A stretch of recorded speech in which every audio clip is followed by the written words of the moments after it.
Shri Alok Raj ji, NSS के madam सोहेली Mehta जी, रजनीश जी, Anil Kumar ji, colonel Kamesh जी और इस सभागार में उपस्थित माननीय प्राध्यापकगण, प्यारे बच्चों, मीडिया के प्रतिनिधिगण। अभी हमारे पूर्व वक्ताओं ने विवेकानंद की चर्चा की और बताया कि रामकृष्ण उनके शिष्य थे।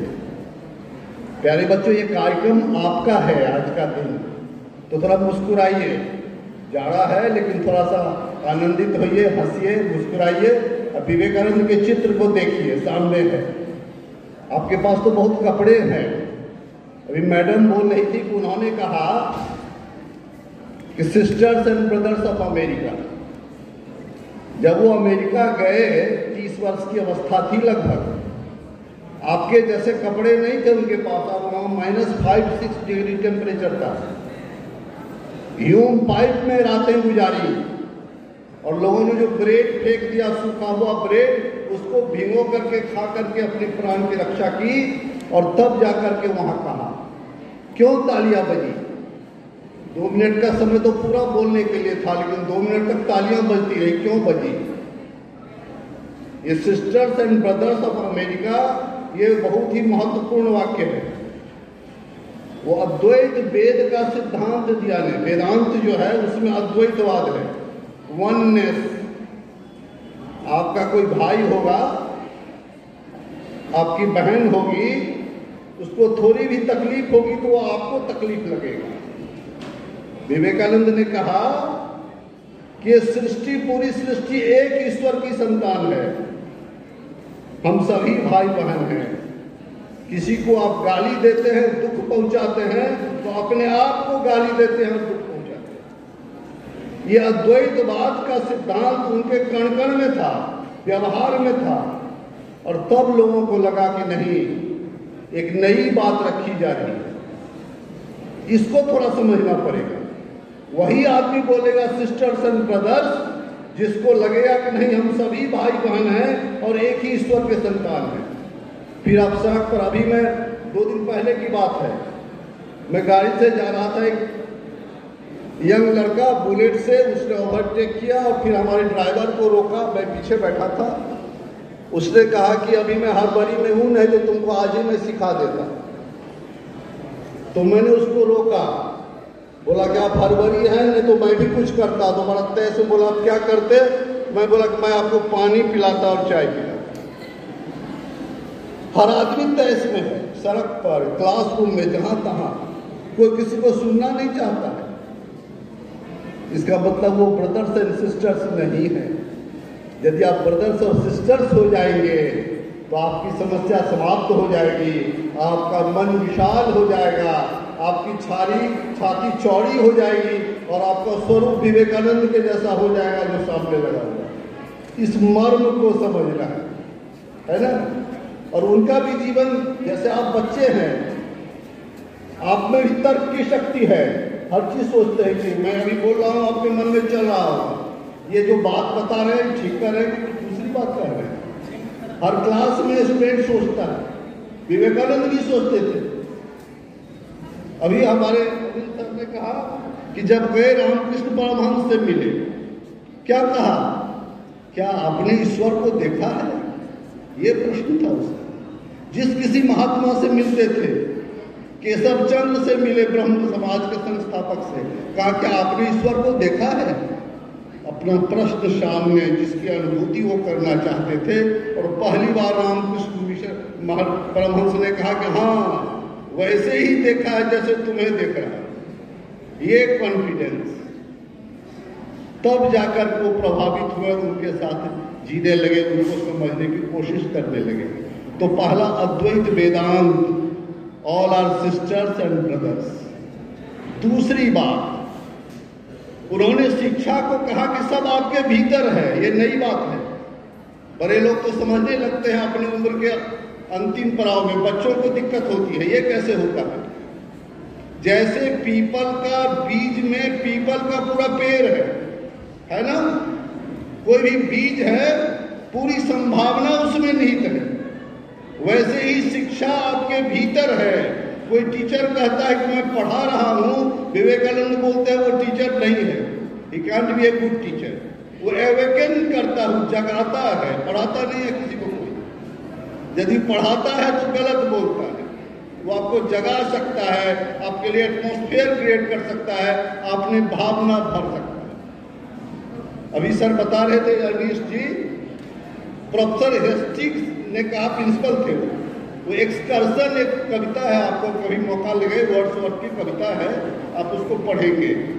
वो पढ़ाने के क्रम में कहा विवेकानंद को कि वर्ड्सवर्थ पत्तों से, फूलों से बात करते थे। आपको अजीब लगता होगा, ऐसा कैसे होगा, कोई फूल से, पत्ते से कैसे बात करेगा? बोले नहीं, भावावेश में आ जाते थे। तो कहा देखो तुमको नहीं लगता है तो दक्षिणेश्वर में रामकृष्ण है, उनके पास जाओ। और इस तलाश से गए थे रामकृष्ण के पास, और तब उनको लगा कि नहीं, वास्तव में जब भावना का विस्तार होता है तो आदमी की प्रतिभा भी बढ़ जाती है। अभी आप लोगों ने सुना हमारे मुख्य अतिथि के बारे में, इसी विश्वविद्यालय के थे और इतने अच्छे पद पर, इतनी प्रतिष्ठा के साथ अपने आप को बढ़ाया। कैसे बढ़ाया? केवल पढ़ने से नहीं होता है, भावना के विस्तार से होता है, बड़ा लक्ष्य रखने से होता है। तो जो भी है आपके भीतर है, उसको फलने फूलने का अवसर दीजिए। दूसरी बात शिक्षा के लिए उन्होंने क्या कहा? अपने को जानो, अपने आप को समझना पड़ेगा, तब जाकर के हम विस्तृत दुनिया समझ पाएंगे। और शिक्षा की जो परिभाषा उनकी है बड़ी स्पष्ट है, जो शिक्षा पांव पर खड़े होने लायक आपको नहीं बनाए, जो शिक्षा अपने चरित्र का निर्माण नहीं करे, वो शिक्षा नहीं है। और आजकल क्या हुआ है, जब से ये ग्लोबलाइजेशन हुआ है, इकोनॉमिक डेवलपमेंट हुआ है, बातें अच्छी हुई है, सबको बेहतर वस्त्र मिल रहे हैं, खाना पीना मिल रहा है, और सब लोग 200-250 ग्राम का मोबाइल लेके चलता है ना, अब सभी लोगों के पास होगा। तो इस मामले में है अपने पूर्वजों से, अपने माता पिता की पीढ़ियों से आगे निकल आए हैं, लेकिन चरित्र के मामले में, विचार के मामले में, आचरण के मामले में हम लोगों में गिरावट आई। ये चिंता की बात है। आर्थिक उन्नति हुई है, अच्छी बात है, लेकिन यदि वैचारिक उन्नति नहीं होगी तो फिर विवेकानंद का सपना ऐसे ही रह जाएगा। हम लोग जन्मदिन मनाते रहेंगे, लेकिन हम उनके उत्तराधिकारी नहीं बन पाएंगे। एक घटना आपको याद होगी, स्वामी विवेकानंद जब जा रहे थे तो किस वस्त्र में थे? आपने देखा है ये कलर, गेरुआ रंग का चोला पहने हुए थे। अपने यहाँ भी होता है, कोई विचित्र ड्रेस में आता है तो सब लोग उसको चिढ़ाने लगता है, देखो देखो यहाँ जा रहा है। 10-20 मवाली ने उनको घेर लिया और चिढ़ाने लगा कि ये क्या पहने हुए हैं। विवेकानंद का स्टेटमेंट आया कि आपके यहाँ दर्जी आदमी को सभ्य बनाता है, मेरे यहाँ कैरेक्टर आदमी को सभ्य बनाता है। प्यारे बच्चों, इन बातों को अपने भीतर ले जाना। आप विवेकानंद को जानते होंगे, आपने पढ़ा भी होगा, लेकिन यदि आपको उतारेंगे नहीं तो वही बात हुई। कोई आदमी बीमार होता है, डॉक्टर के पास जाता है, दवा लिखा लेता है, दवा खरीद भी लेता है, लेकिन खाता नहीं है तो कोई स्वास्थ्य में लाभ नहीं होता। इसलिए मैं आपसे आग्रह होगा कि विवेकानंद को पढ़िए, या कोई एक बात जो लग जाए आपको, जो आपके दिल को छू जाए, उसको करने की कोशिश कीजिए। अभी हमारे कुलसचिव महोदय कह रहे थे उनकी इस वाक्य को, उत्तिष्ठत जागृत प्राप्य वरान निबोधित। ये बातें बहुत पुरानी है, कठोपनिषद में है। इसमें क्या है? उठो तब है जागो। हम लोग को होता है उल्टा, अब सोए रहते हैं तो क्या करते हैं? पहले जागते हैं। इसमें कहा है नहीं, पहले उठो। हम लोग उठे हुए हैं तब यहाँ आए हुए हैं, लेकिन जगे नहीं हैं।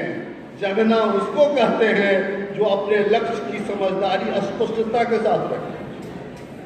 और प्राप्य वरान निबोधता, तब तक नहीं रुको जब तक लक्ष्य प्राप्त नहीं हो। देखिए, दोनों आदमी सोए हुए हैं। मंच पर वाले हम लोगों के लिए भी सोना है। क्या कि मान लीजिए कोई पद प्राप्त कर लिया और आराम करने लगे, इसका मतलब हम लोग भी सो रहे हैं। विवेकानंद कहते हैं यदि लक्ष्य नहीं मिला है तो उसके लिए कोशिश करो। और क्या कोशिश करो? आप कभी रामकृष्ण मिशन है नाला रोड में, आप कभी जाए, उसका एक मोटो है, आप उसको देखेंगे, उसमें स्पष्ट लिखा हुआ है कि पहला क्या है, मोक्षार्थम जगद्धिताय च, ये मोटो लिखा हुआ है। मतलब अपने आप को अच्छा करना और दुनिया की अच्छाई के लिए भी कोशिश करना। तो पहला तो लक्ष्य है स्टूडेंट्स के लिए कि अपनी अच्छाई के लिए कोशिश करना।